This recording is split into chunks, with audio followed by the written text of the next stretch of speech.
búscalo ahí en el mueble ahí de la entrada y así juntos poder colaborar con la obra de Dios. Entonces, si están listos, vamos a pasar. Pasen, hermanos.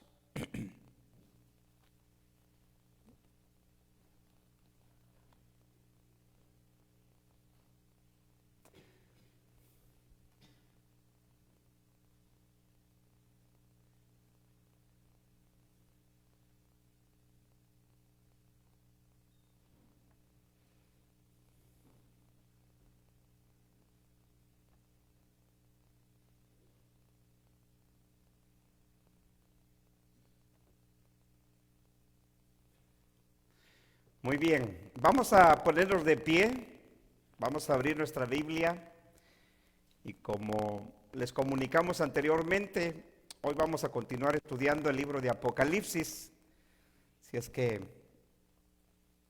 todos los servicios entre semana continuaremos en el estudio del libro de Apocalipsis. Ya nos encontramos en el capítulo 14 y hoy vamos a leer 2 versículos. Por cuanto es un servicio entre semana, vamos a procurar hacerlo un poco más corto. Entonces vamos a cubrir menos pasaje. Dice el versículo 6 del capítulo 14, dice: vi volar por en medio del cielo a otro ángel que tenía el evangelio eterno para predicarlo a los moradores de la tierra, a toda nación, tribu, lengua y pueblo, diciendo a gran voz: temed a Dios y dale gloria, porque la hora de su juicio ha llegado, y adorad a aquel que hizo el cielo y la tierra, y el mar, y las fuentes de las aguas. Bueno, eso es todo lo que leemos. Pueden sentarse, por favor.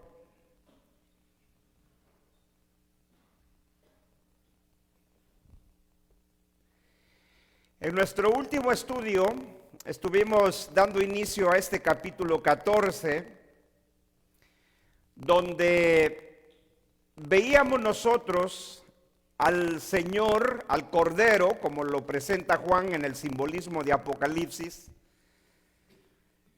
al Cordero que estaba en pie, dice, junto al monte de Sión, y con él 144,000 que tenían el nombre de él y de su padre en la frente.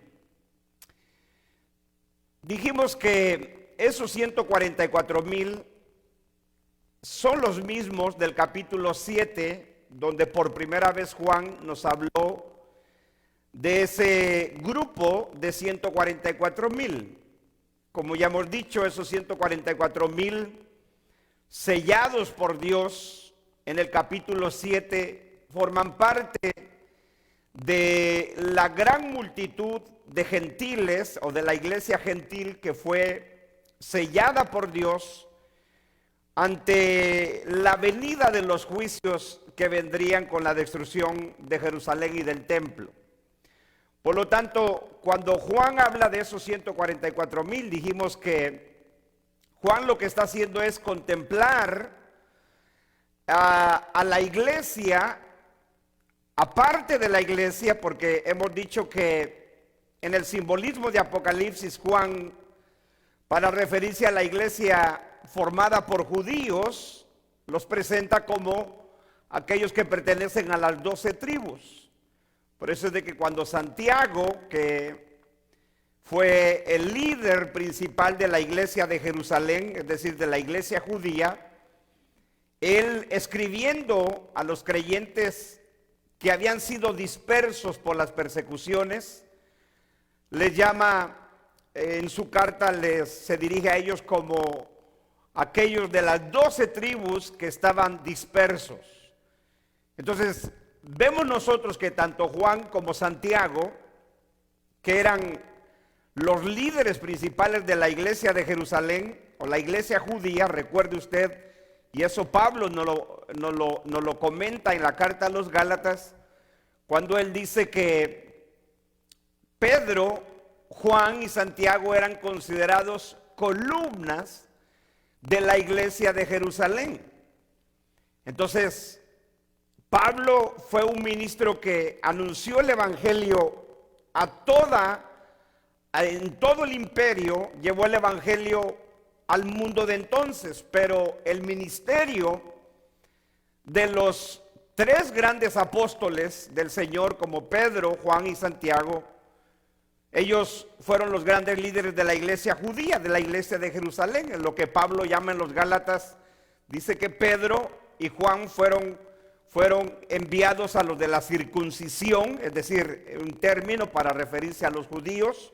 Dice, y yo fui enviado, o yo me dediqué a llevar el evangelio a los de la incircuncisión, es decir, al mundo gentil del primer siglo.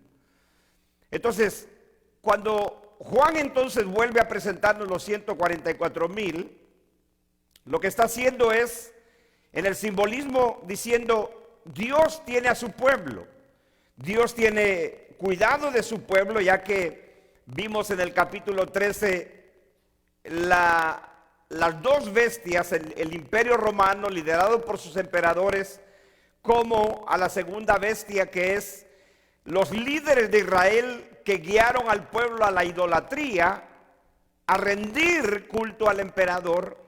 Por lo tanto, cuando iniciamos el capítulo 7 es como otra vez donde Juan está diciendo, a pesar de la terrible persecución que vendría para ellos en un futuro muy cercano del imperio romano y del judaísmo, sin embargo Dios tiene a su pueblo en sus manos, protegido. Eso es lo que significa que tienen el sello, dice, de él y de su padre en la frente. Es lo contrario al sello de la bestia, que aquellos que son sellados por la bestia, por el número de su nombre, son aquellos que se rindieron a rendirle culto a la bestia, que es el imperio. Ahora, lo que encontramos entonces a partir del versículo 6 hasta el versículo 13, es que Juan nos habla de tres ángeles que anuncian tres sucesos, tres eventos.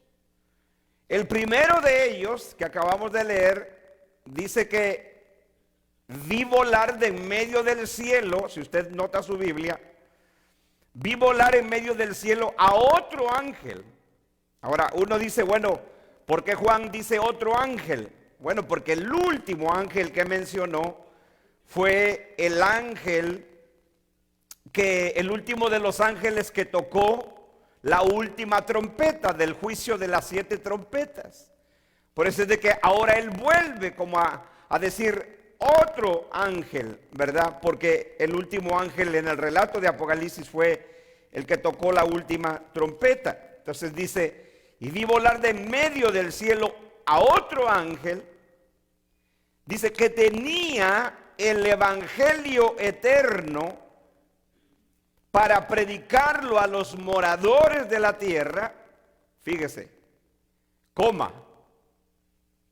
sea, note usted cómo es que la proclamación del evangelio por medio de este ángel, primero es, ¿dónde?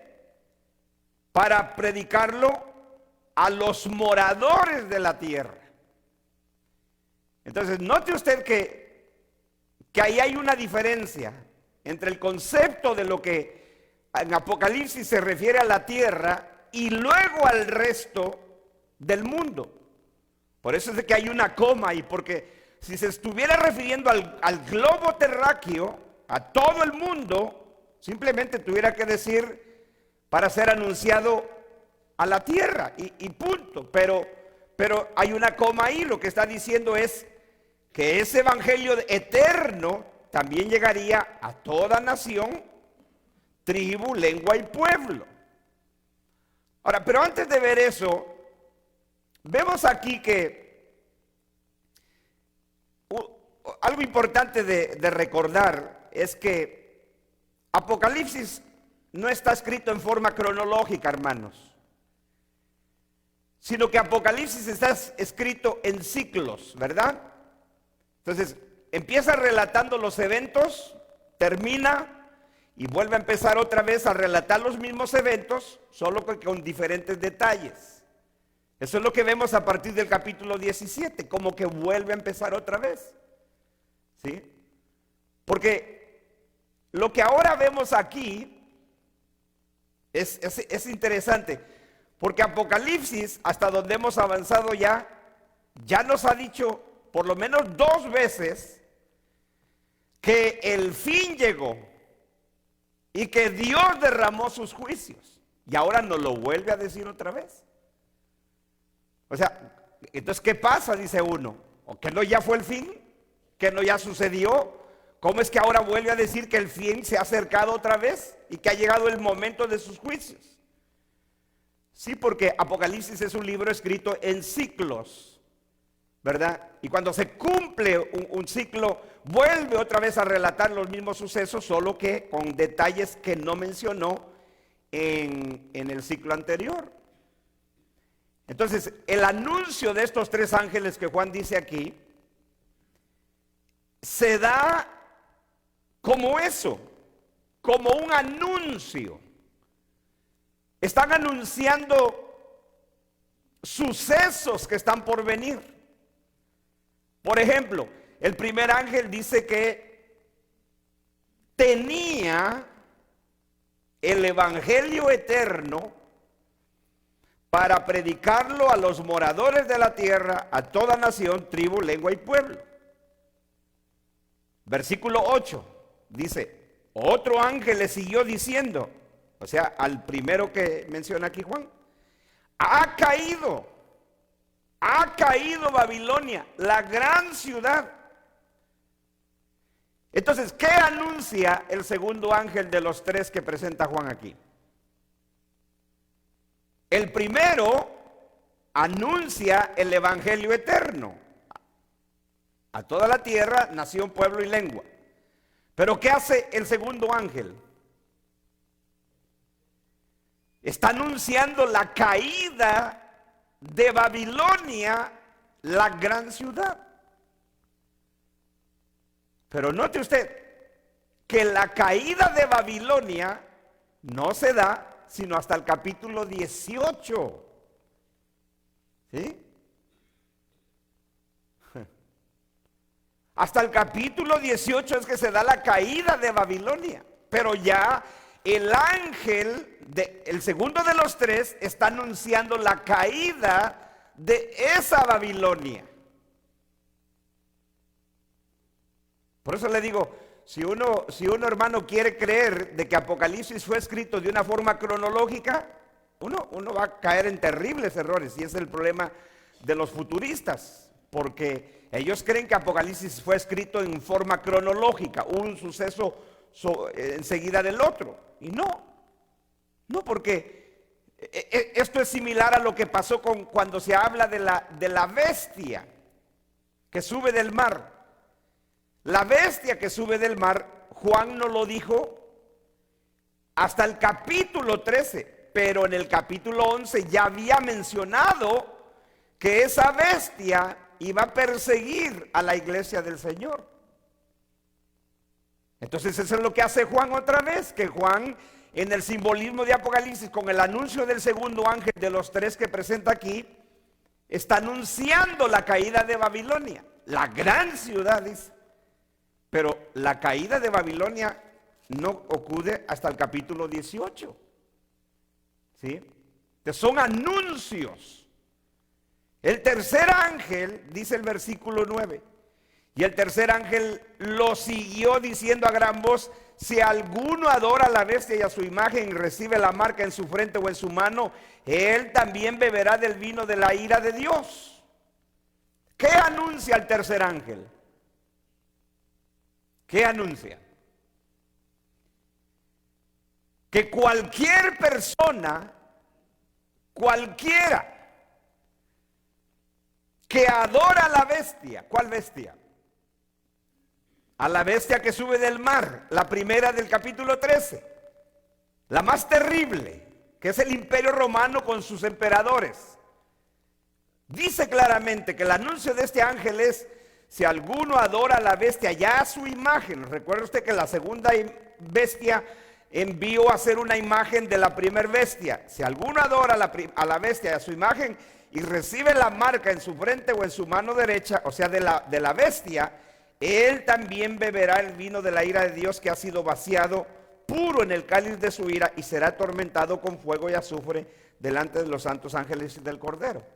Entonces, básicamente el anuncio del tercer ángel es que cualquier persona que adora a la bestia, adora su imagen y recibe la marca de la bestia, no tiene salvación, sino que va a recibir, dice, la ira de Dios, y que va a ser atormentado día y noche en el infierno.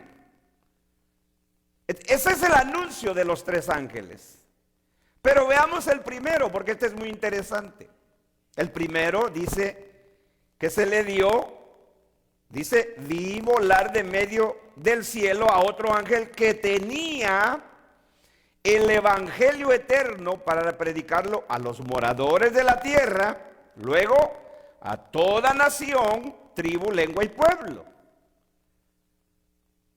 Ahora, aquí hay algo interesante, hermanos, porque lo que vemos es al primer ángel que se le da anunciar. Otras traducciones como la Reina Valera traducen predicar, ¿sí? Anunciar, proclamar. Anunciar, proclamar, predicar, ¿qué?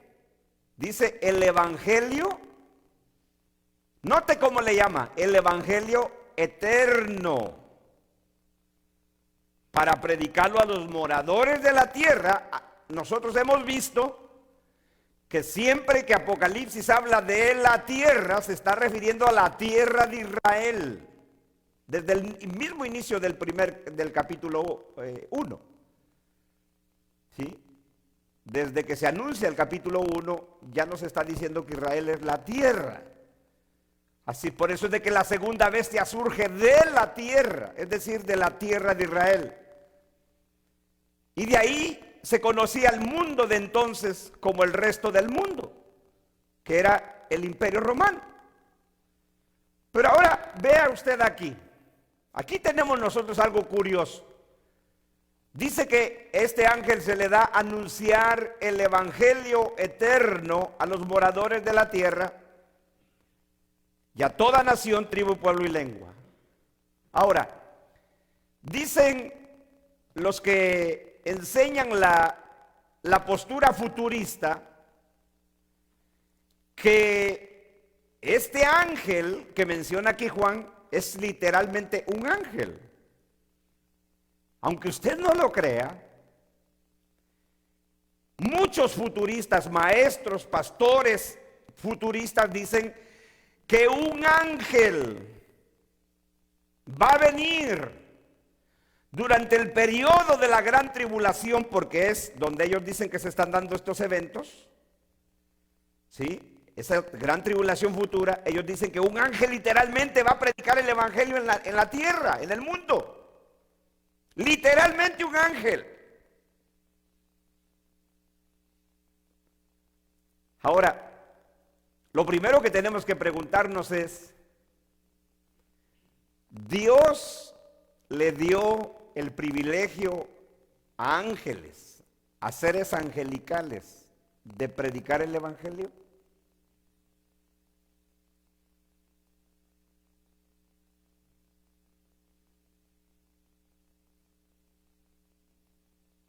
Dios le dio el privilegio a seres angelicales de predicarle el evangelio a otra persona o a una persona, porque ellos no son personas pero son seres angelicales. Yo no encuentro eso en la Biblia, ni una sola vez. Tenemos un ejemplo donde un ángel, donde un ser celestial, ¿verdad? Porque la palabra ángel en el griego aquí es ángelos, que también puede ser traducido como enviado. puede ser un ángel celestial como un ángel humano. Por ejemplo, en el capítulo 2 y 3, cuando dice escribe al ángel de la iglesia en Éfeso, ahí es el mismo término griego, pero se está refiriendo a una persona. O sea que ahí el ángel es el encargado o el pastor de esa congregación. Porque en el griego no hay distinción, sino el contexto determina si se está refiriendo a siervos o a enviados humanos o angelicales. Entonces, cuando vemos aquí que se le dio a este ángel anunciar el evangelio eterno, no tenemos ni un solo ejemplo en la Biblia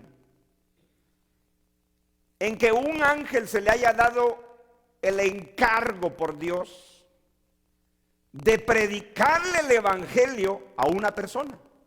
Nunca. Pues yo no sé si usted lo ha encontrado, pero si usted lo encontró, dígame. En el Antiguo Testamento como en el Nuevo Testamento vemos a los ángeles enviados a proteger, inclusive a cuidar, a proteger, a cuidar, a llevar cierto mensaje de Dios a cierta persona o a cierto siervo de Dios. En el Nuevo Testamento vemos lo mismo cuando los ángeles vienen con María y con aquellos pastores a anunciarles el nacimiento de nuestro Señor. Vemos a los ángeles sirviendo al Señor cuando Él está ayunando 40 días y 40 noches. Dice que venían ángeles y le servían de día y de noche.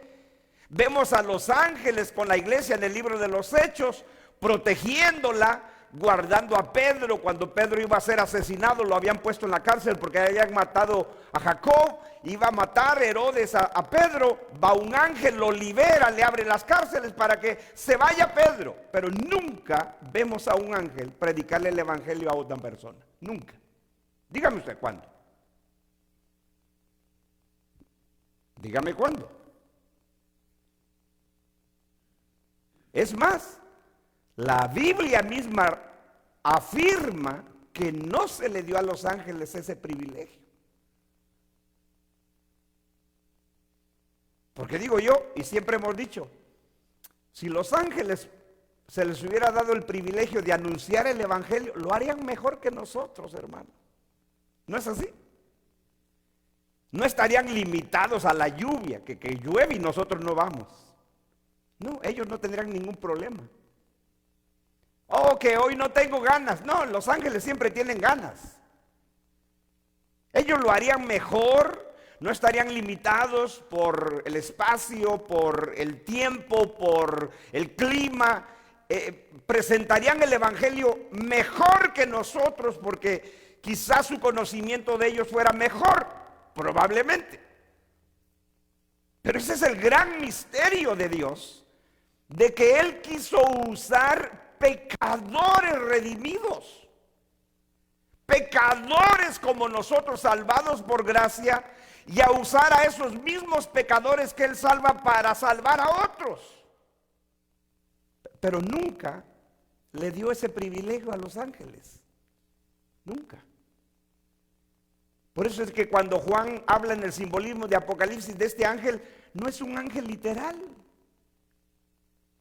sino que aquí este ángel representa al pueblo de Dios del primer siglo que anunciaría el evangelio durante este periodo antes de la caída de Jerusalén, que es la gran Babilonia que está por caer. Eso es lo que anuncia el segundo ángel, ¿sí?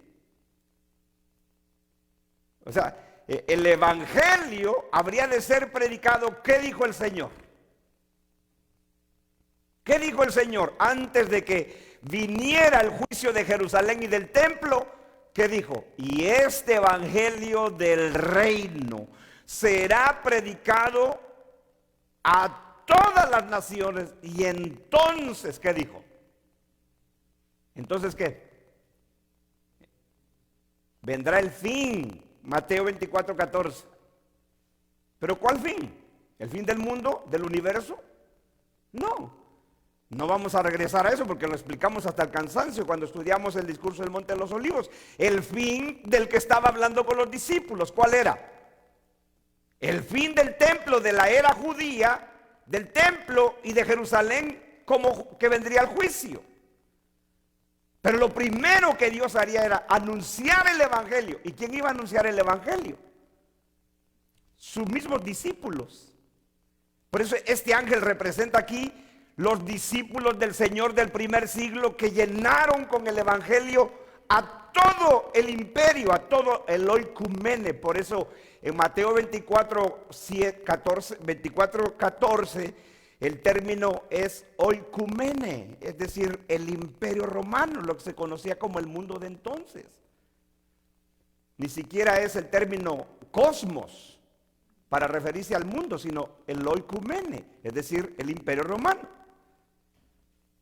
Entonces el Señor claramente, entonces si usted quiere verlo así, este ángel que anuncia el evangelio eterno está representando a la iglesia, los discípulos que llevarían el evangelio por todas partes antes del juicio de Jerusalén y del templo.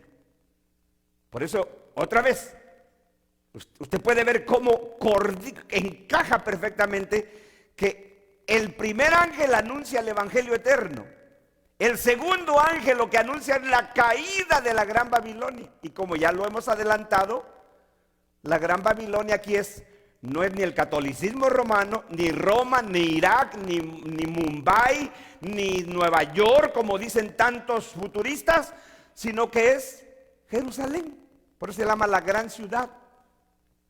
Antes de la catástrofe de Jerusalén y del templo que el Señor les anunció a sus discípulos, que es lo que Juan está anunciando aquí como algo que habría de suceder pronto, primero este ángel anuncia el evangelio eterno, perfectamente con las palabras de nuestro Señor Jesucristo. Y será predicado este evangelio del reino para testimonio a todas las naciones, y entonces vendrá el fin. Pero no del fin del mundo, del cosmos, sino del fin de lo que estaba anunciando, que era la caída del templo y de Jerusalén. Entonces, cuando uno oye a los futuristas decir que literalmente un ángel va a anunciar el evangelio en la gran tribulación que ellos esperan, es verdaderamente muy, pues bueno, es que ellos tienen un literalismo terrible. Literalismo significa que ellos quieren tomar todas las cosas literalmente. ¿Sí?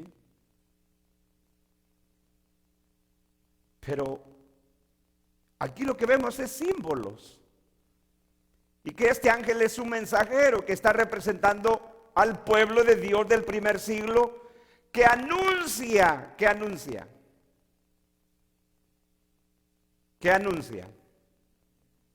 o que predica. ¿Cómo le llama? El evangelio ¿qué? Eterno. Aquí viene otro problema. Dicen los dispensacionalistas futuristas. O sea, el dispensacionalismo es un sistema interpretativo, ¿sí? No solo un sistema, ¿cómo se dice? Escatológico, sino es un sistema interpretativo, porque el gran problema del dispensacionalista es que ellos dividen la Biblia en 7 etapas. Bueno, ni siquiera entre ellos se ponen de acuerdo, porque hay unos que dicen que son 7 dispensaciones, otros que son nada más 5 y sucesivos, y así, ni siquiera se deciden cuántas dispensaciones ellos creen. Pero el dispensacionalista más popular es el que sostiene 7 dispensaciones. Entonces, como no es el tema y no voy a ahondar en eso, el dispensacionalismo básicamente dice: Dios trata con el hombre fracasa y Dios trae su juicio sobre el hombre que fracasó, y entonces Dios empieza otra vez. Entonces, como que Dios empieza, y como el hombre siempre fracasa y no guarda el pacto con Dios, entonces Dios tiene que traer juicio sobre esa gente de esa época, y entonces empieza otro trato con los hombres. Eso se llaman dispensaciones.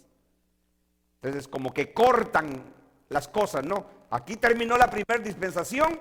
Por ejemplo, la primera dispensación y los hermanos se recuerdan que en broma le dijo uno de los conferencistas a otro conferencista en la conferencia que asistimos hace poco. Le dijo, yo sé que mi hermano fulano no cree en dispensaciones, dice, porque lo dejé en la dispensación de la inocencia. Bueno, los que entendemos a qué se refieren, pues nos causó risa, porque la primera dispensación para ellos fue la de la inocencia. ¿Cuál fue el periodo de la inocencia? El periodo de Adán y Eva, cuando ellos no habían pecado. Eso ellos lo llaman la dispensación de la inocencia, que no había pecado. Ellos no habían pecado. Y así. Entonces, uno de los tremendos errores del dispensacionalismo, ¿por qué lo menciono esto? Es por lo siguiente. Porque ellos son tan atrevidos que cuando ellos dicen que este ángel anunciará el evangelio eterno durante la gran tribulación, ellos dicen que es otro evangelio o otra forma de evangelio por lo menos. Por ejemplo, miren lo que dice la Biblia Scofield. La Biblia Scofield, para los que no saben, yo me convertí en el año 90, ¿sí? Ya hace un ratito. En el año 90 había un ancianito en mi iglesia donde yo me convertí, que traía una Biblia así grandota, de piel y piel roja, porque en ese tiempo la moda eran las Biblias de piel. Si tú traías Biblia de piel y grande, tú eras bien santo, ¿sí? Entonces él traía una Biblia así grandota, de piel roja, y no sé, me juntaba mucho con el viejito, porque era un ancianito y a mí me daba mucha compasión, y vivía ahí en un lugar para viejitos. Y yo, como estaba soltero, estaba solo, pues convivíamos mucho, íbamos a comer y todo, y me ayudó mucho en los inicios de mi fe cristiana juntarme con un ancianito que pues amaba al Señor, y eso es bueno. Por eso los jóvenes deben de aprender de los adultos, ¿verdad? Entonces me dice, así hablaba el hermano: mira, Lázaro, si quieres conocer al Señor, cómprate una Biblia de estas, me dijo. Bueno, pues yo le hice caso al viejito. Me compré mi Biblia Scofield, porque era la más tremenda de la época, ¿sí? Todo mundo quería tener una Biblia anotada por Scofield. Ahora, ¿quién fue Scofield? Scofield fue un predicador del siglo, a principios del siglo XIX, y este Scofield aprendió el sistema dispensacionalista de otro predicador. Entonces Scofield, la Biblia Scofield, lo que hizo Scofield fue que a través de esa Biblia anotada, por eso se llama la Biblia Scofield, él divulgó el dispensacionalismo por todo el mundo, pero principalmente por toda Latinoamérica. De tal manera que en la década de los 90, la gran mayoría de las iglesias evangélicas eran dispensacionalistas, ¿sí? Todos habían aceptado el dispensacionalismo, porque usted llegaba y abría la Biblia Scofield, y la Biblia Scofield decía, cuando usted llega a este pasaje, si alguno tiene la Biblia Scofield, chéquela. Yo la iba a traer, pero se me olvidó. Pero lo anoté aquí, lo que dice la Biblia Scofield en mi computadora. La Biblia Scofield dice, y Scofield enseñó esto, mire, sobre este evangelio del reino. Dice,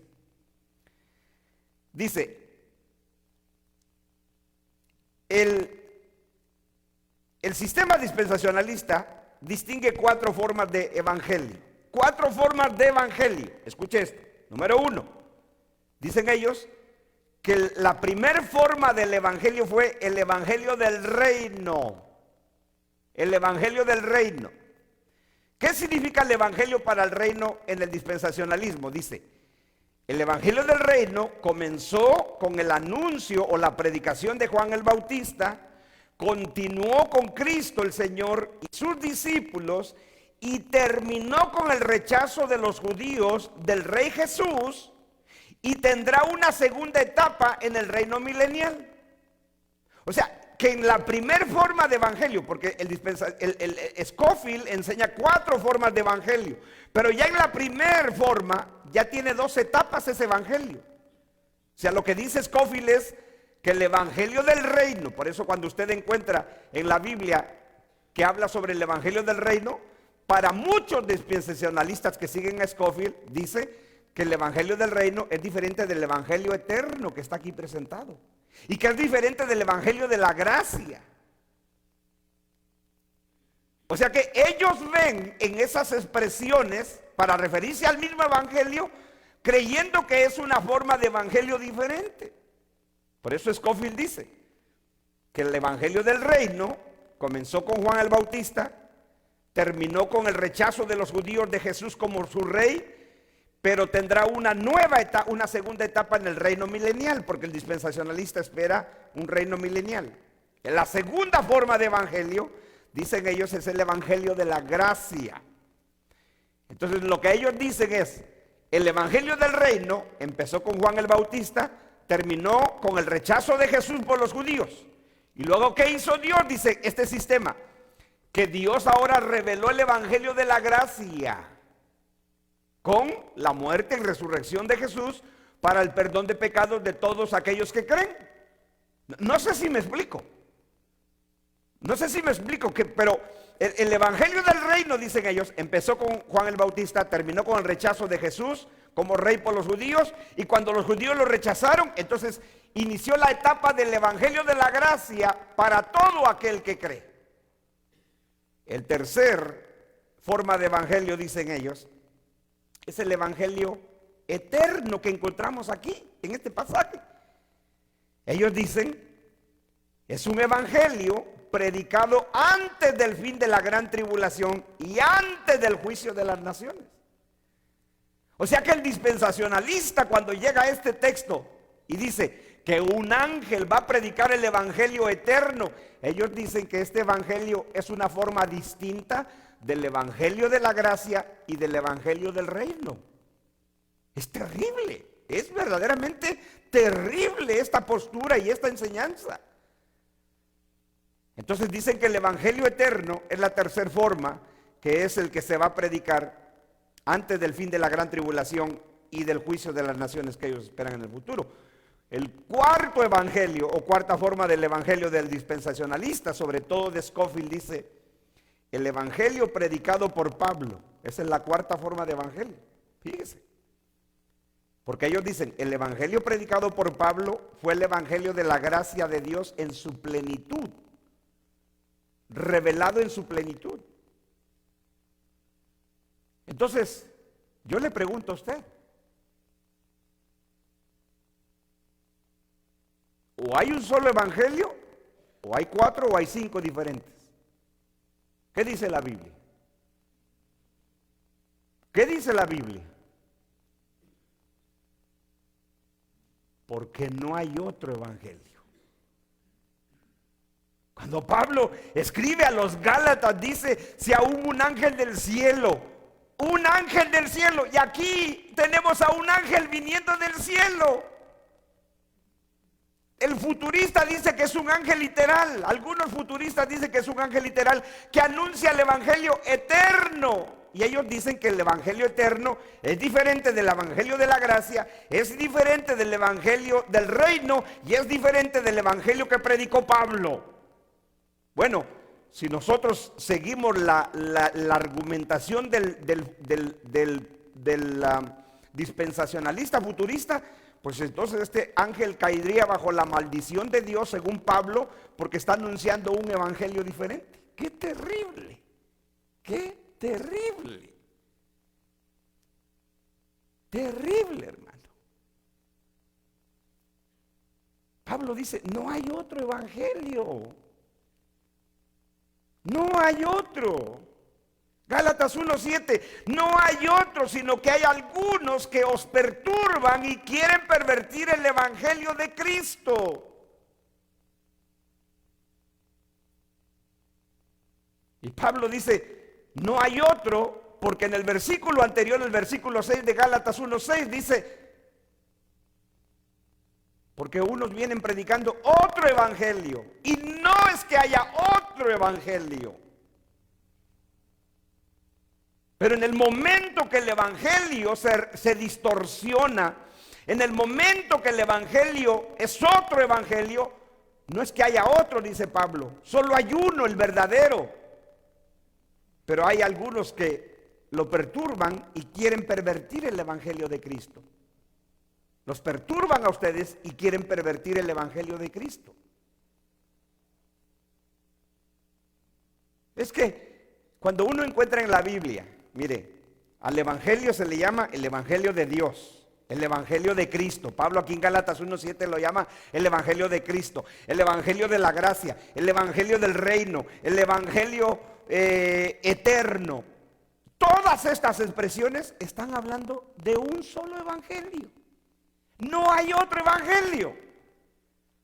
Entonces el dispensacionalista terriblemente se equivoca en decir, no, hay diferentes formas de evangelio. No. Eso es terrible.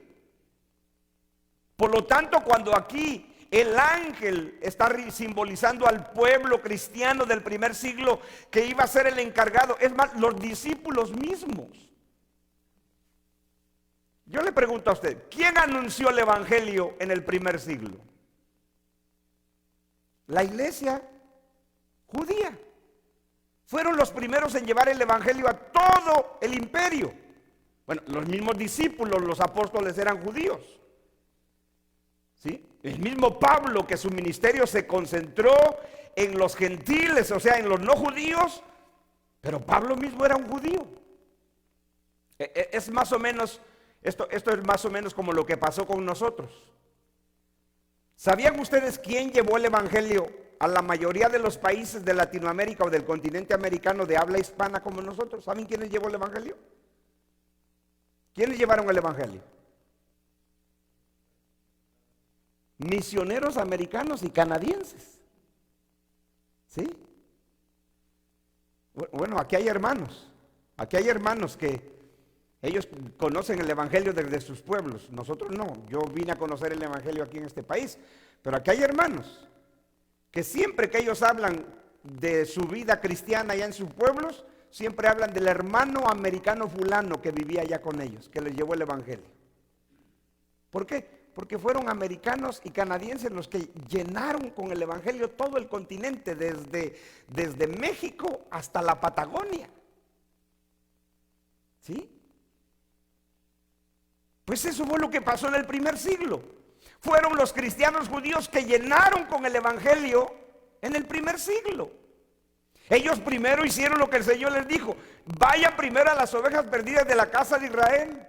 No, cuando los mandó de dos en dos, les dijo: no vayan por camino de gentiles, primero vayan a las ovejas perdidas de la casa de Israel. Pero luego, cuando Él resucitó, les dijo: ahora sí, toda potestad me es dada en el cielo y en la tierra, por tanto, id y predicar a toda criatura en todas las naciones. Entonces ahora el evangelio se extendió por todo el mundo. ¿Sí? ¿Se da cuenta? Por eso es que cuando el Señor les dijo a sus discípulos, les dijo: les aseguro que no terminarán de recorrer cada ciudad de Israel antes que venga el reino de Dios. ¿Cómo usted entiende ese texto? ¿Cómo? ¿Sabe cómo? En su sentido natural, que ellos no iban ni siquiera a llenar cada espacio de Israel con el evangelio cuando vendría el reino de Dios, es decir, el fin de la caída de Jerusalén y del templo en ese momento. Y así fue.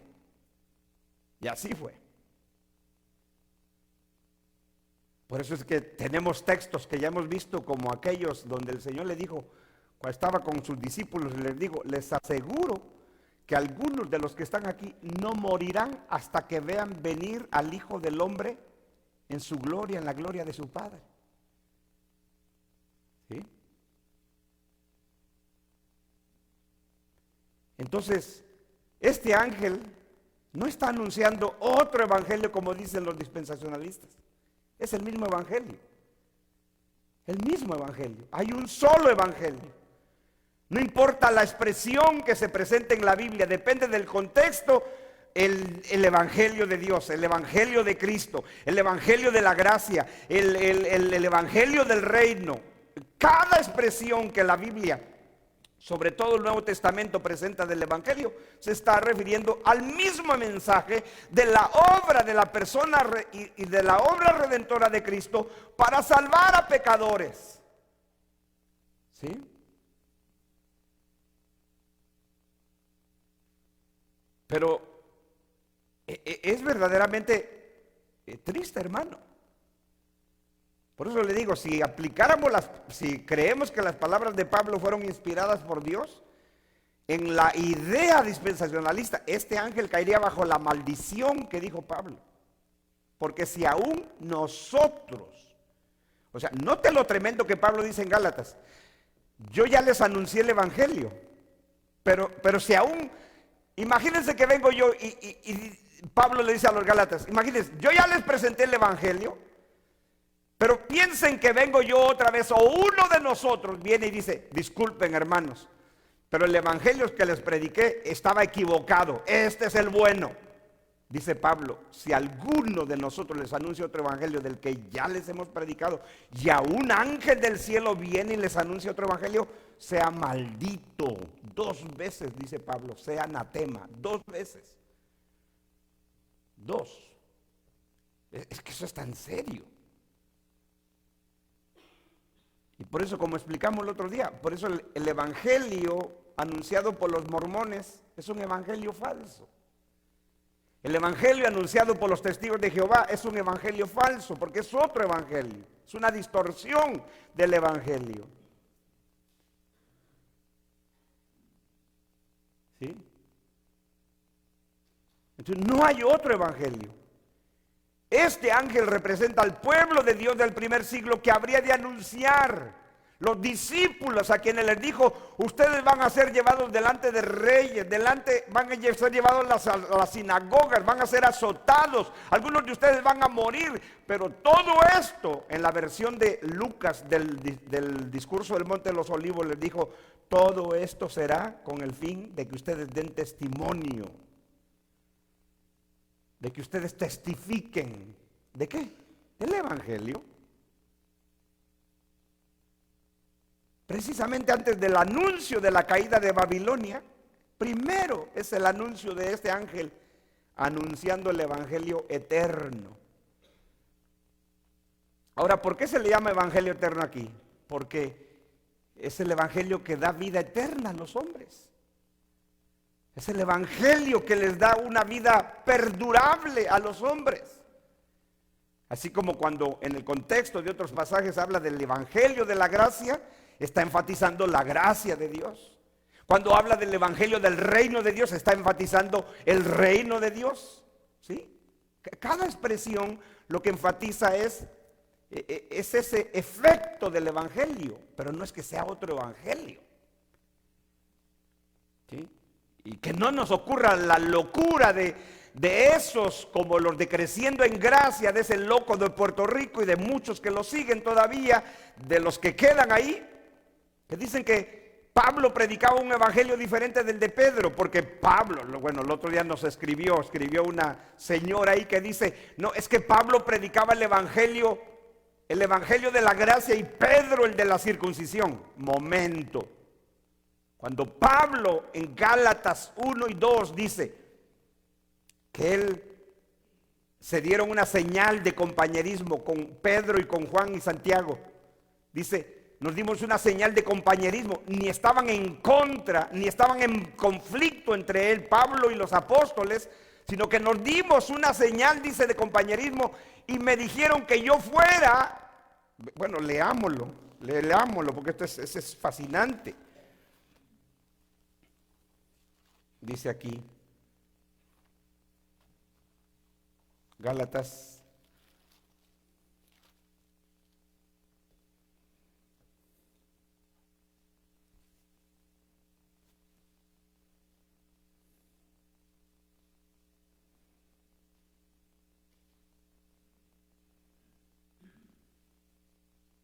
Gálatas 2:7. Antes, por el contrario, dice Pablo, como vieron que me había sido encomendado. Es una encomienda, un encargo. Pablo dice, a mí se me dio un encargo. ¿Cuál encargo, Pablo? Se me dio la encomienda ¿de qué? se me encomendó el evangelio de la incircuncisión. Pregunta, ¿estaba refiriéndose Pablo a un evangelio diferente? Cuando él utiliza el término el evangelio de la incircuncisión, ¿qué está diciendo? Que él había sido encomendado para llevar el evangelio a los gentiles. Así se le conocía a los, ¿cómo le llamaban los judíos a los gentiles? Incircuncisos. Cuando David vio que Goliat venía y amedrentaba a los ejércitos de Israel, y David siendo un jovencito y oyó que aquel venía y le decía, denme a un hombre que pelee contra mí. Y David se lo quedó viendo y le dijo a Saúl, ¿quién es este incircunciso para que desafíe a los ejércitos del Dios viviente? ¿Sí? Entonces Pablo no está hablando de otro evangelio, sino está hablando de que él fue enviado a los gentiles, y lo va a decir en el mismo contexto. Dice, se me encomendó el evangelio de la incircuncisión como a Pedro el de la circuncisión. Entonces estos herejes que decreciendo en gracia y todas estas sectas dicen que Pedro y Pablo predicaban un evangelio diferente, porque el de Pablo era el de la incircuncisión y el de Pedro el de la circuncisión. No era el mismo evangelio, solo que a grupos distintos fueron enviados cada uno de ellos. Los más grandes líderes de la iglesia cristiana, Pedro y Pablo, fueron muertos por Nerón, por esa bestia. Y cada uno de ellos recibió una comisión diferente. Tú vas a los gentiles, yo voy a los de nuestro pueblo, a los de la circuncisión, es decir, a los judíos. Verso 8. Pues el que actuó, mire, aquí mismo Pablo lo está recalcando, que no predicaban un evangelio diferente, ni que estaban en conflicto, como me escribió alguien el otro día, que Pedro y Pablo estaban en contra. Qué cosa más absurda. Dice, pues el que actuó en Pedro para el apostolado de la circuncisión, actuó también en mí para con los gentiles. ¿Qué? ¿No está claro eso? Entonces Pablo aquí está diciéndonos a qué se refiere con el evangelio de la incircuncisión. Es a los gentiles. Y dice que el que llamó a Pedro para el apostolado a los judíos, también actuó en mí en el apostolado para los gentiles. El mismo Dios nos llamó a los dos y no nos dio un evangelio diferente para cada uno.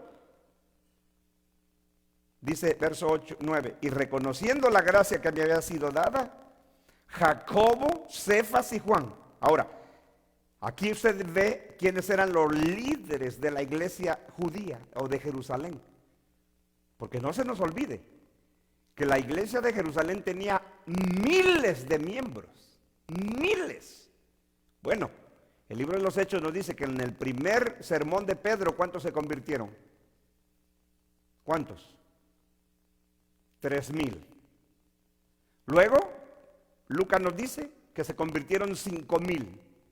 Así es que la iglesia de Jerusalén era de miles de miembros, miles. ¿Y quiénes eran los líderes de la iglesia de Jerusalén? O sea, la iglesia de cristianos judíos. Jacobo, Cefas y Juan, dice Pablo. Pablo nos lo cuenta aquí. Ahora, ¿quién era este Jacobo? Había dos Jacobos. ¿Sí? Había dos.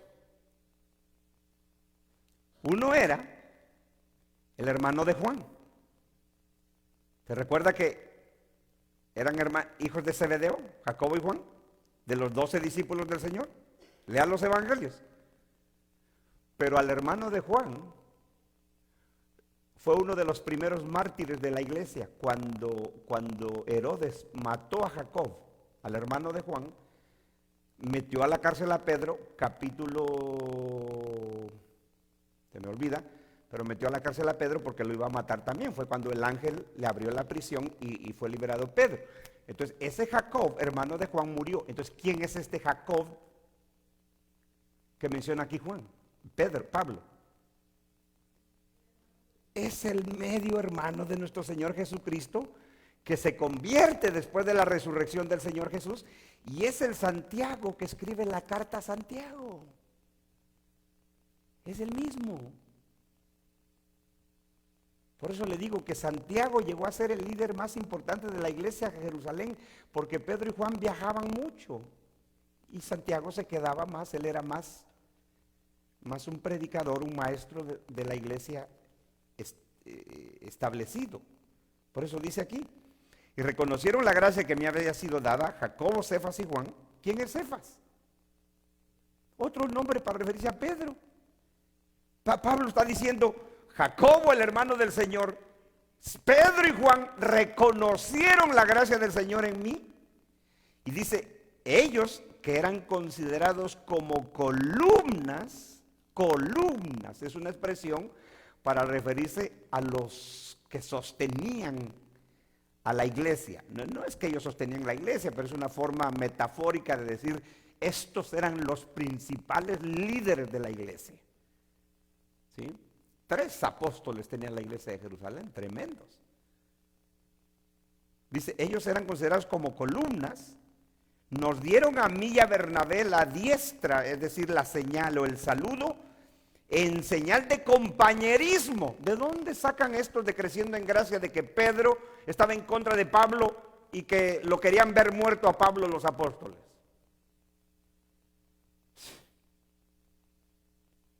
Una señal de compañerismo para que nosotros, ¿quién nosotros? Pablo y Bernabé, eso es leer la Biblia, hermano. Dice, para que nosotros fuésemos a los gentiles y ellos a la circuncisión. ¿Sí? Entonces, ¿quiénes eran los de la circuncisión? Los judíos. ¿Quiénes eran los de la incircuncisión? Los gentiles. Jacobo, Pedro y Juan le dicen a Pablo y a Bernabé, hermanos, ustedes denos la mano, señal de compañerismo, somos del mismo equipo, ustedes concéntrense en los gentiles y nosotros vamos a los de la circuncisión. Nosotros vamos a ir a los de nuestro pueblo. ¿Sí? Eso es lo que Pablo está relatando aquí. Solamente nos pidieron, dice, que nos acordásemos de los pobres, lo cual también procuré con diligencia hacer. ¿Sí?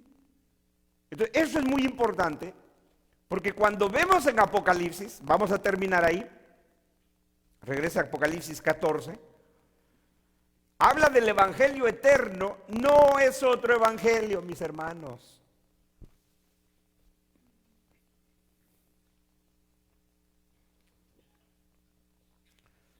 Por eso dice, vi volar por en medio del cielo otro ángel que tenía el evangelio eterno para predicarlo a los moradores de la tierra.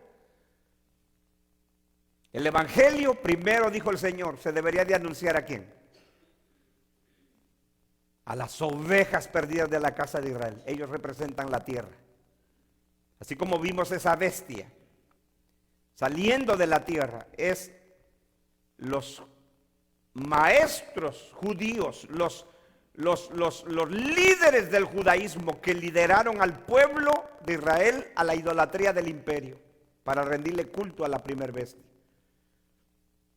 Entonces primero fue a Israel. Por eso el Señor le dijo a sus discípulos, no van a terminar de recorrer todas y cada una de las ciudades de Israel antes que venga el reino de Dios. ¿Sí? ¿Por qué? Porque ellos tenían que ir primero a las ovejas perdidas de la casa de Israel. Pero luego el Señor les dio la orden después de su resurrección. Ahora sí, vayan a todas las naciones, a todo el oikumene, todo el mundo. Y por eso dice que el evangelio eterno por este ángel predicado sería a los moradores de la tierra, a toda nación, tribu, lengua y pueblo. ¿Por qué? Porque a partir de la resurrección del Señor, el evangelio era para todo el mundo. Era el cumplimiento de la promesa de Dios a Abraham. A Abraham le dijo, en ti serán benditas todas las familias de la tierra. En ti serán benditas todas las naciones.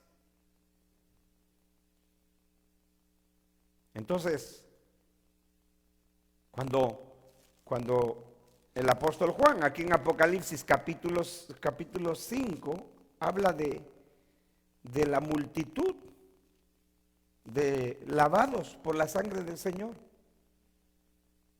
Dice, y cuando hubo tomado el libro, los 4 seres vivientes y los 24 ancianos se postraron delante del Cordero. Tenían arpas y copas de oro llenas de incienso, que son las oraciones de los santos, y cantaban un cántico nuevo, diciendo: digno eres de tomar el libro y de abrir sus sellos, porque tú fuiste inmolado, o sea, fuiste sacrificado, y con tu sangre nos has comprado, redimido para Dios de todo linaje, lengua, pueblo y nación, y nos has hecho para nuestro Dios reyes y sacerdotes, y reinaremos sobre la tierra.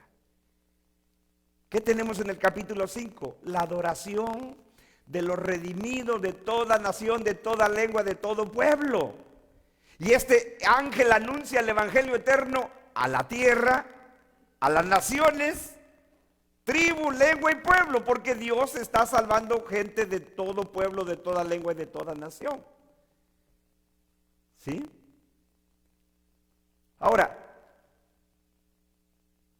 dijimos que no encontramos en la Biblia que Dios le haya dado el privilegio a un ángel o a los ángeles de predicar el evangelio. ¿Por qué no? Porque Dios se lo dio a la iglesia, a los pecadores redimidos con su sangre. ¿Sí? Mire, vaya conmigo a Primera de Pedro. Primera carta del apóstol Pedro.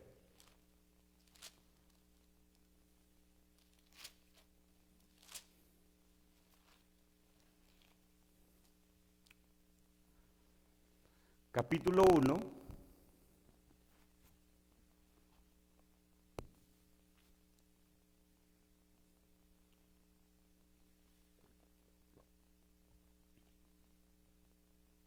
¿Lo tienen? Versículo 12. El apóstol Pedro está diciéndole a los creyentes del primer siglo. Y recuerde usted, tanto Santiago como Pedro escriben sus cartas ¿a quién? ¿Quiénes son su audiencia de ellos? Los cristianos judíos que habían sido dispersos por las persecuciones, que estaban siendo perseguidos y habían salido de su tierra. ¿Sí?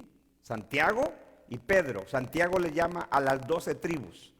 Pedro les dice, Pedro, apóstol de Jesucristo, a los expatriados, es decir, alguien que sale de su país, ya sea por voluntad o por fuerza. Estos habían salido por la fe en el Señor, estaban siendo perseguidos estos cristianos, que eran los cristianos de Israel, o sea, los judíos. Dice Pedro, apóstol de Jesucristo, a los expatriados de la dispersión en el Ponto, Galacia, Capadocia, Asia y Bitinia. O sea, todos estos lugares que menciona Pedro eran provincias, regiones del Imperio Romano. ¿Sí? O sea, eran lugares gentiles, pero era parte del Imperio Romano, y allí se encontraban los creyentes judíos. Por eso en el libro de los Hechos vemos que había sinagogas de los judíos en Corinto, como empezamos a estudiar la carta a los Corintios, en Éfeso, en tal ciudad. Por eso Pablo, a la ciudad que llegaba, lo primero que buscaba era la sinagoga de su pueblo, de los judíos, para predicarles el evangelio. Bueno, entonces Pedro, verso 10, les está hablando del evangelio glorioso que recibieron estos creyentes, que aunque estaban siendo perseguidos y estaban siendo afligidos por pruebas, por todas esas persecuciones, Pedro les dice, hermanos, lo que ustedes recibieron es tan glorioso que aún los profetas que hablaron sobre esta gracia que se nos dio a nosotros, ellos investigaron, indagaron qué persona y qué tiempo anunciaba el Espíritu de Cristo. Mire lo que dice.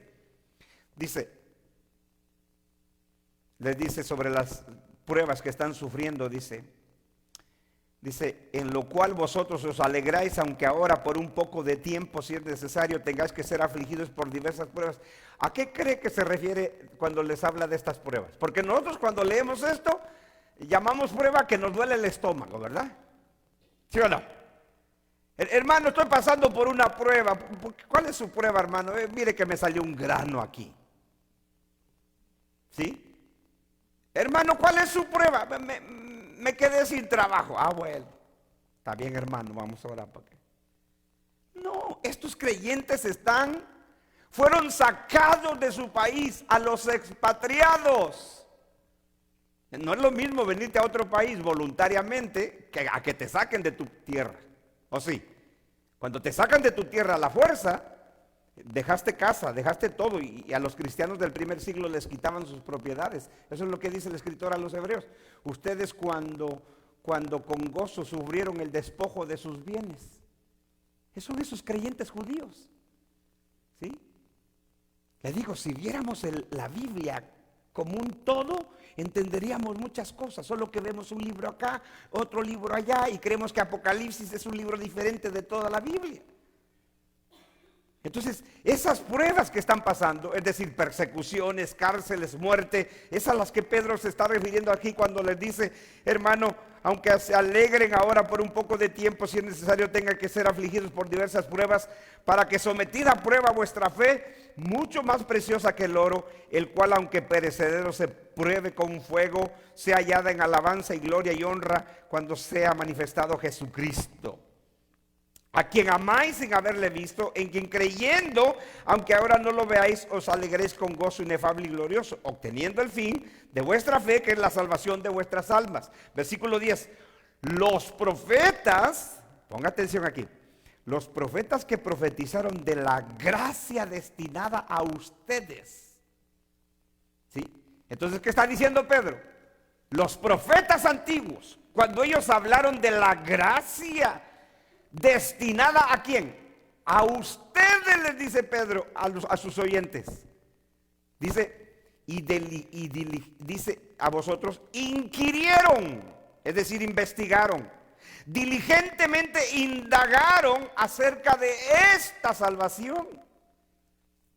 O sea que cuando los profetas antiguos escribieron de la gracia de Dios para el creyente del nuevo pacto, dice Pedro, ellos cuando escribían se ponían a meditar, a investigar. Y ahora dice el versículo 11, escudriñando qué persona y qué tiempo indicaba el Espíritu de Cristo. Mire cómo le llama aquí al Espíritu Santo. ¿Espíritu de quién? Y por eso es otro espíritu diferente al Espíritu Santo, porque le llama Espíritu de Cristo. No, esa es otra forma de referirse al Espíritu Santo.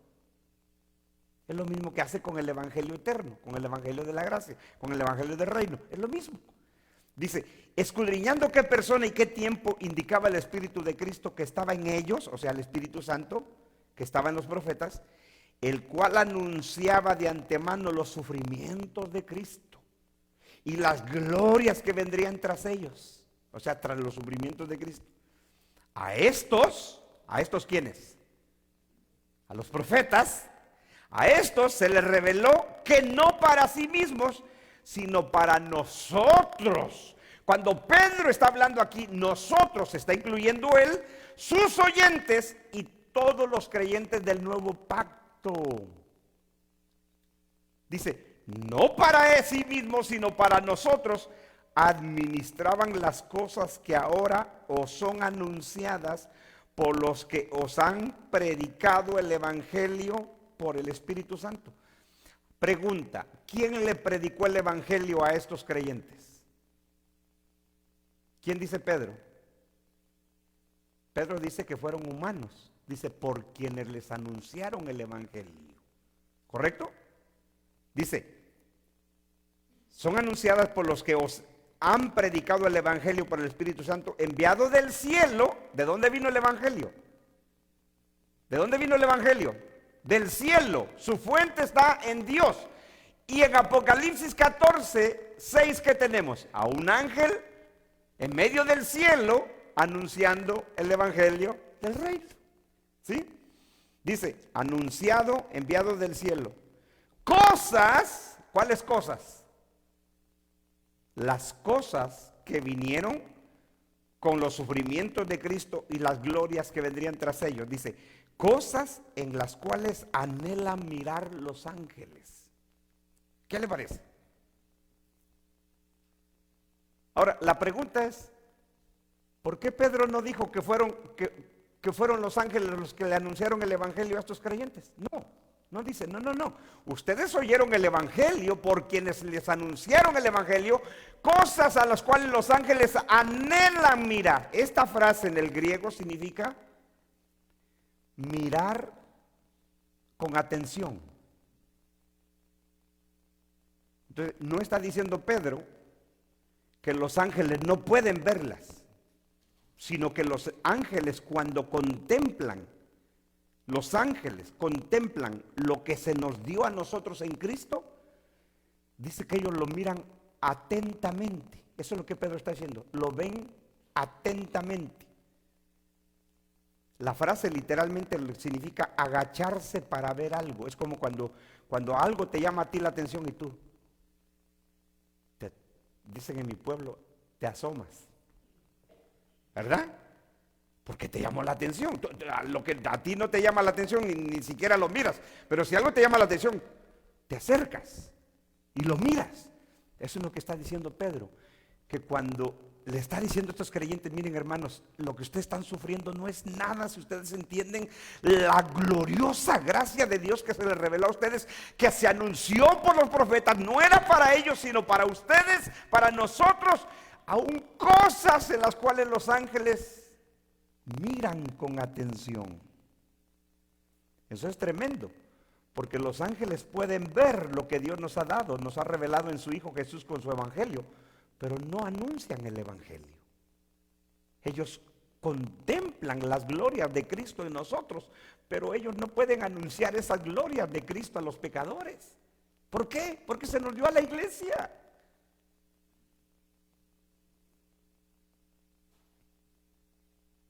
Los ángeles, si comprendiéramos esto, ¿verdad? Los ángeles cuando ven lo que se nos reveló a nosotros, cuando ellos contemplan lo que se nos dio a nosotros en Cristo, dice, lo miran con atención.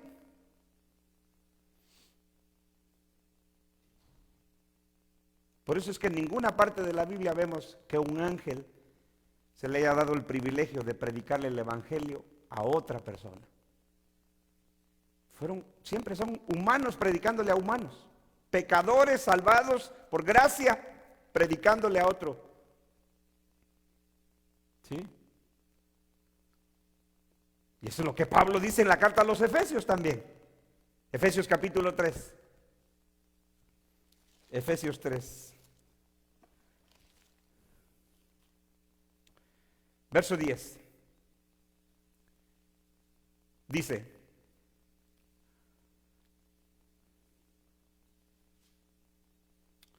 entonces Pablo está hablando, ¿verdad?, de su ministerio a los gentiles, lo mismo que dijo en la carta a los Gálatas, que él lo ha enviado a los gentiles. Ahora él dice, yo soy apóstol a los gentiles, predicador a los gentiles. Dice, a mí, verso 8, que soy menos que el más pequeño de todos los santos, me fue dada esta gracia de anunciar entre los gentiles el evangelio de las inescrutables riquezas de Cristo. Mire cómo llama Pablo a la revelación del evangelio de Cristo. Las inescrutables riquezas de Cristo. Dice, y de aclarar a todos cuál sea la dispensación. De ahí toman los dispensacionalistas ese término de dispensación, pero el término dispensación aquí es diferente. Eso lo vemos en otro tiempo, pero dice, y de cuál sea la dispensación del misterio escondido desde los siglos en Dios, que creó todas las cosas, para que la multiforme sabiduría de Dios sea ahora dada a conocer por medio de ángeles. ¿Por medio de quién? ¿Qué dice Pablo? Que la multiforme sabiduría de Dios sea dada a conocer por medio de quién? De la iglesia. ¿A quiénes?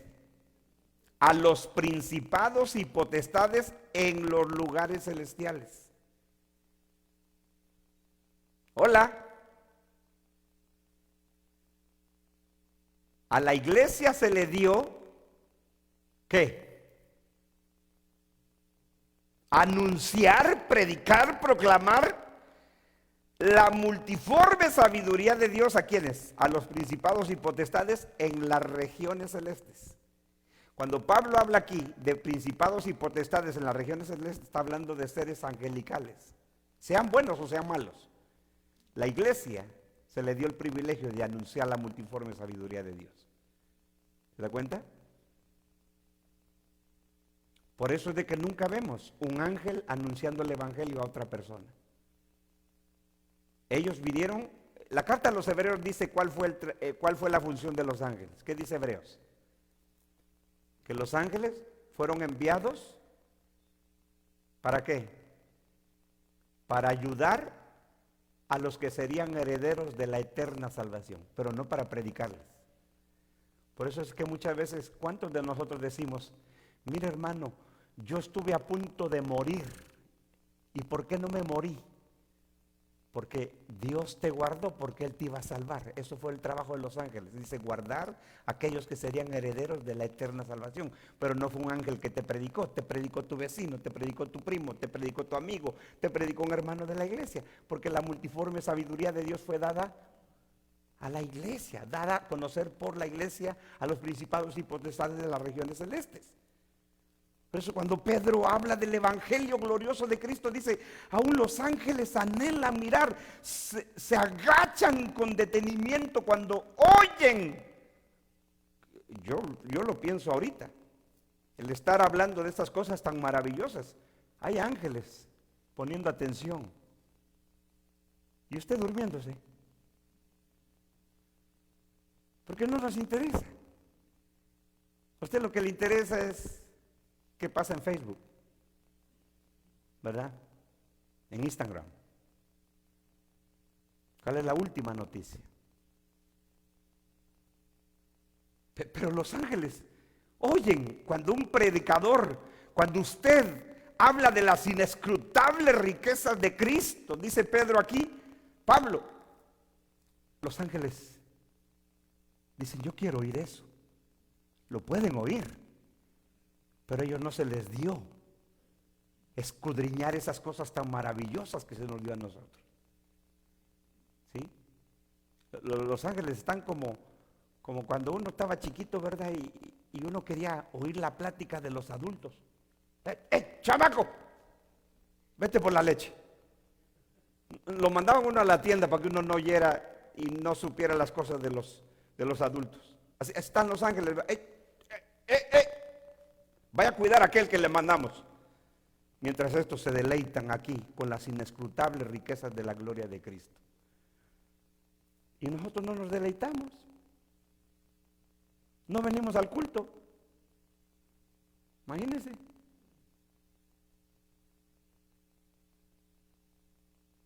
Entonces, no se le dio a los ángeles anunciar el evangelio.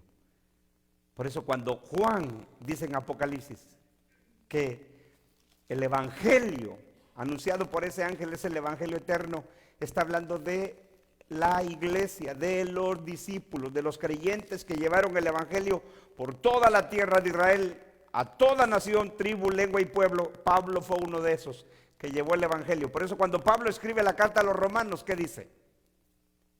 Todo lo he llenado de Cristo. Dice, y yo cuando llegué a predicarles el evangelio, llegué no donde Cristo ya hubiese sido predicado, sino donde Cristo no era anunciado, para no edificar sobre fundamento ajeno. O sea, Pablo quería que oyeran el evangelio donde no lo habían oído. ¿Sí? Lo he llenado todo del evangelio, decía Pablo. Porque eso es lo que está diciendo aquí.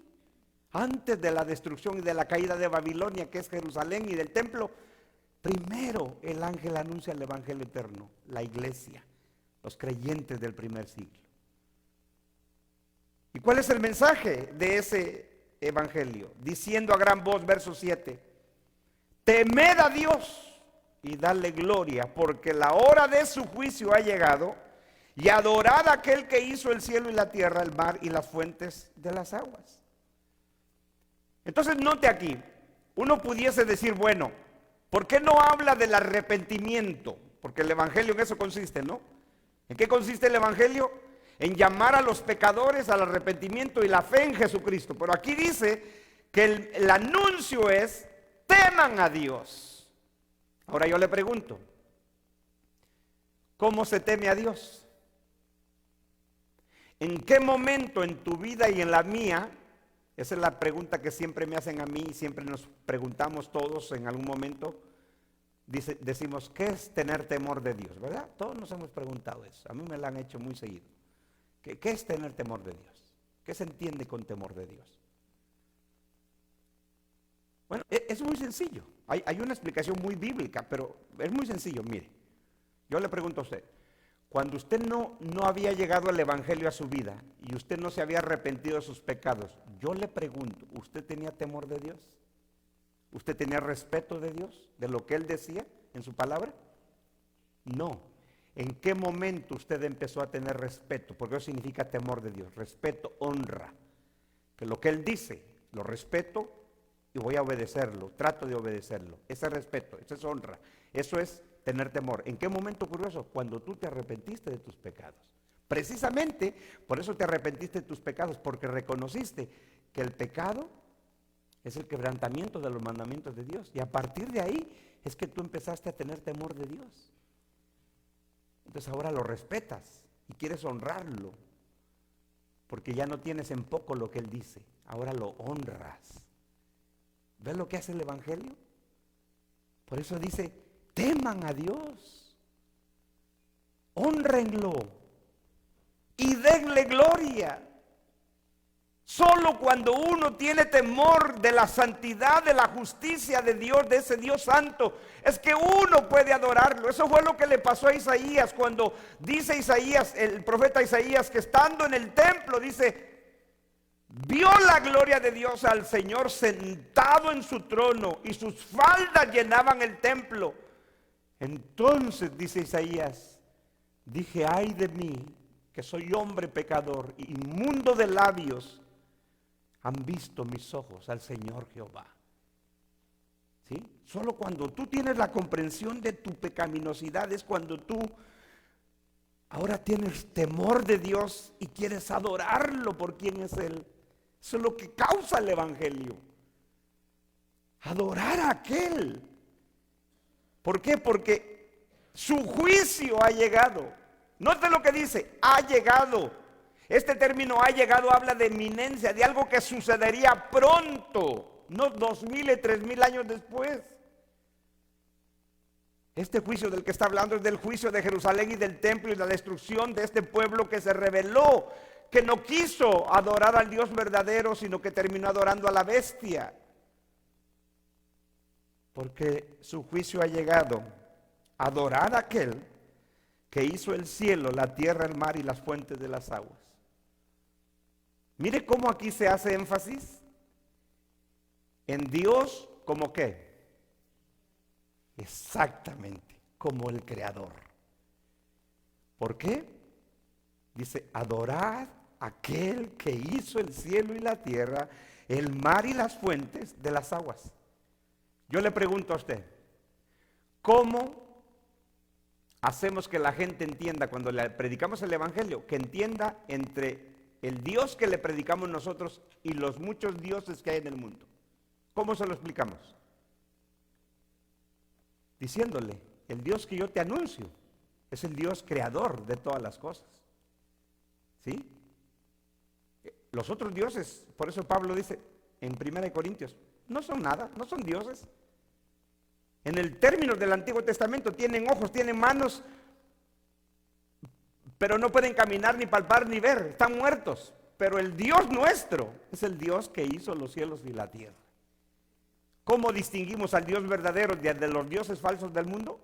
Porque Él es el creador de todas las cosas. Eso fue lo que Pablo hizo cuando llegó a Atenas.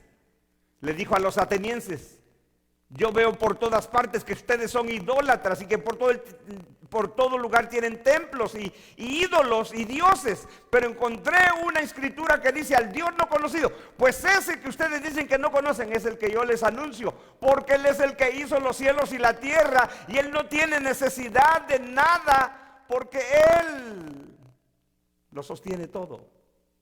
Pablo apeló a los atenienses de que el Dios que les anunciaba era el Dios que hizo los cielos y la tierra y que no tenía necesidad de nada. ¿Sí?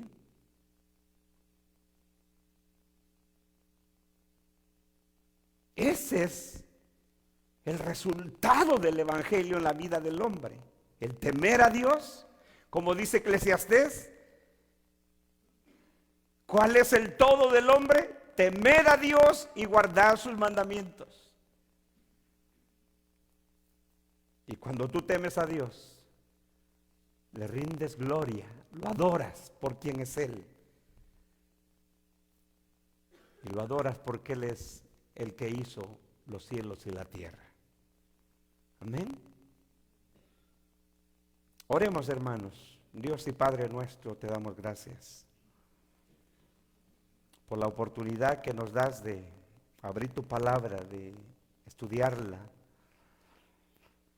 Oh Dios, agradecidos nos sentimos con tanta gloria que nos has otorgado. Las inescrutables riquezas de Cristo, las glorias que vinieron tras los sufrimientos de Cristo. Tales cosas miran con atención los ángeles, porque a ellos no se les dio.